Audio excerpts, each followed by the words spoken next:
Gelandang keturunan Indonesia milik AC Milan, Tijani Reijnders, kembali membahas perihal status sebagai pemain berdarah campuran Indonesia-Belanda. Tijani yang sudah menutup pintu membela timnas Indonesia, menyusul telah jadi bagian skuad utama Belanda, menegaskan tak melupakan akar Indonesianya. Tijani dilahirkan dari ayah yang berasal dari Belanda dan ibu Indonesia. Ibunya bernama Angelina Lakotemesi Reijnders. Berbeda dengan adiknya yang belum lama memilih timnas Indonesia, Tijani Reijnders sudah tak bisa berseragam Garuda. Pemain berusia 26 tahun itu telah menjalani debut bersama timnas Belanda level senior pada 7 September 2023 di bawah asuhan pelatih Ronald Koeman. Sejak itu dia menjadi pemain andalan Belanda di lini tengah dan telah bermain 20 kali dengan torehan 3 gol. Ibu saya orang Indonesia dan ayah saya orang Belanda. Saya dan saudara saya adalah campuran, kata Tijani. Lebih lanjut, Tijani mengaku sangat menghormati budaya yang diwarisi oleh ibunya. Dia mengkombinasikan budaya Belanda dan Indonesia untuk menjadi manusia yang lebih baik. Sebagai seorang anak, saya punya pengaruh Indonesia dan Belanda yang membentuk saya menjadi seperti sekarang ini, terang Tijani. Dari budaya Belanda saya belajar untuk tetap membumi, dan dari sisi Indonesia saya belajar untuk sangat bangga dengan apa yang Anda lakukan dan capai, jelasnya.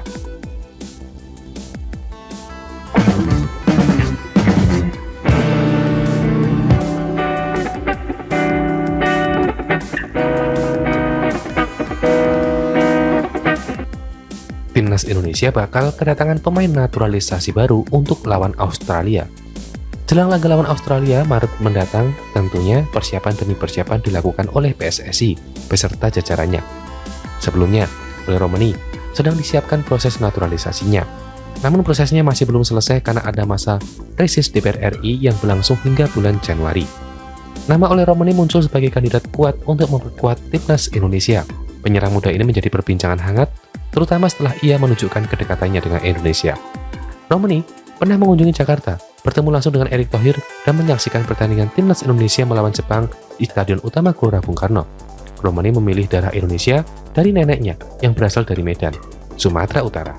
Dalam kompetisi era divisi musim ini, ia mencetak 2 gol dari 10 penampilan bersama FC Utrecht. Meski catatan golnya belum terlalu impresif, gaya bermainnya yang agresif dan kemampuannya dalam memanfaatkan peluang dianggap sebagai solusi yang tepat untuk lini depan Indonesia yang selama ini kurang tajam. Namun muncul rumor bahwa Romani sedang dalam proses transfer ke Oxford United di Inggris, klub yang juga akan diperkuat Marcelino Ferdinand. Selain oleh Romani, nama Jerry Redwood juga mencuat sebagai salah satu calon pemain naturalisasi yang paling dinanti. Mantan bek serba bisa Crystal Palace yang saat ini tergabung dalam Royal Antwerp ini dikenal dengan kemampuannya bermain di berbagai posisi, baik sebagai gelandang bertahan maupun bek tengah. Pengalaman panjangnya di kompetisi Eropa, terutama Liga Inggris, menjadi nilai lebih yang diyakini mampu memberikan pengaruh besar pada permainan timnas Indonesia. Seorang pengamat sepak bola menyatakan bahwa posisi terbaik Legend adalah sebagai gelandang bertahan atau angka 6. Dalam peran ini, ia mampu mengatur tempo permainan sekaligus memberikan perlindungan kepada lini pertahanan.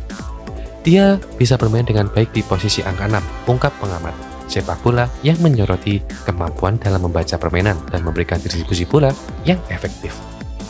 Nama terakhir yang menjadi perhatian adalah Mauro Silvestre. Striker muda berbakat ini memiliki darah Indonesia dari neneknya yang berasal dari Jawa Barat.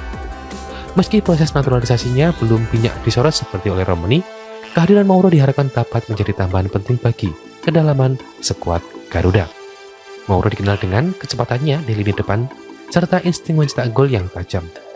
Dua atribut ini sangat dibutuhkan oleh timnas Indonesia, terutama dalam menghadapi lawan-lawan berat di kualifikasi mendatang. Dengan usianya yang masih muda, Mauro memiliki peluang besar untuk berkembang menjadi salah satu striker andalan Indonesia di masa depan. Keputusan terakhir tentu saja berada di tangan pelatih Sintayong dan juga PSSI. Akankah ketika pemain ini datang pada saat dibutuhkan melawan Australia? Laga melawan Australia juga Bahrain menjadi penentu bagi nasib timnas Indonesia ke depan.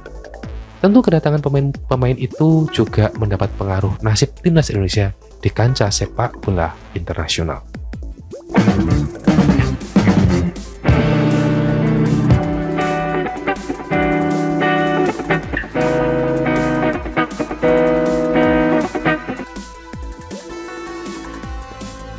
Sebanyak 4 pemain naturalisasi tambahan yang resmi main di Liga Timnas Indonesia versus Bahrain di kualifikasi Piala Dunia 2026 zona Asia akan kita bahas kali ini. Tentunya Timnas Indonesia akan menjamu Bahrain di matchday 8 grup C kualifikasi Piala Dunia 2026 zona Asia yang dilangsungkan di Stadion Utama Gelora Bung Karno pada Selasa 25 Maret 2025. Demi menjaga peluang lolos Piala Dunia 2026, Timnas Indonesia mesti memanfaatkan laga kandang ini sebaik-baiknya.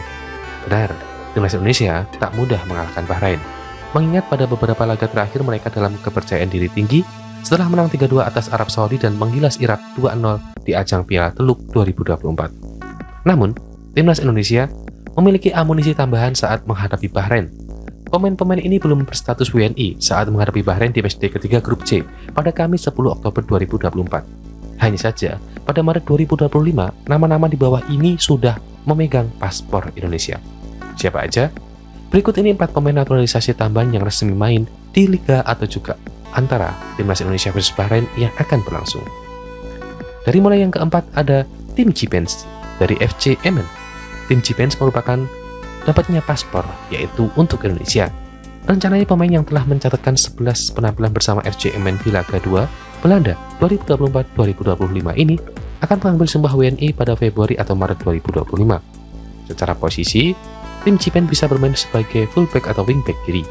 Ia akan memberikan persaingan sengit kepada Sen Petinama, Pratama Arhan, dan Nathan Chuan untuk memperebutkan posisi ini. Jika tidak ada Aral melintang, satu posisi wingback kiri sudah pasti diamankan Kelvin Verdonk. Lalu ketiga ada Dion Marks dari Nets Nijmegen U20. Seperti Tim Cipens, Dion Marks akan mengambil sumpah WNI pada Februari atau Maret 2025. Bek bertinggi badan 188 cm ini bisa diproyeksikan menggantikan Muhammad Ferrari yang masih belum konsisten. Ya, tentunya memang ada beberapa kesalahan. Dan kedua, ada Kevin Dix dari FC Copenhagen. Kevin Dix baru mendapatkan paspor Indonesia pada November 2024, alias 1 bulan setelah laga Bahrain versus Timnas Indonesia digelar pada Oktober 2024. Kehadiran Kevin Dix praktis meningkatkan kualitas Timnas Indonesia. Hal itu telah terlihat di menit 35 menit babak pertama saat Indonesia menjamu Jepang di matchday kelima grup C pada Jumat 15 November 2024. Saat itu wingback kiri Jepang, Kaoru Mitoma, hingga winger kiri Jepang, Takimo Minamino kesulitan tiap kali berduel dengan Kevin Dix. Dan yang ke-1 ada Ole Romani dari FC Utrecht. Satu lagi ada sahabat Wak Haji Ragnar Oratmangun saat memperkuat Nijmegen, yaitu Ole Romani. Kehadiran Ole Romani dibutuhkan untuk menambah daya gedor skuad Garuda. Bukan tak mungkin saat menjalani debut bersama Timnas Indonesia pada 2025, Ole Romani semakin percaya diri ketimbang sekarang. Sebab menurut laporan, 2 klub Liga Inggris mengingatkan jasanya pada Januari 2025 yakni Oxford United dan Leeds United.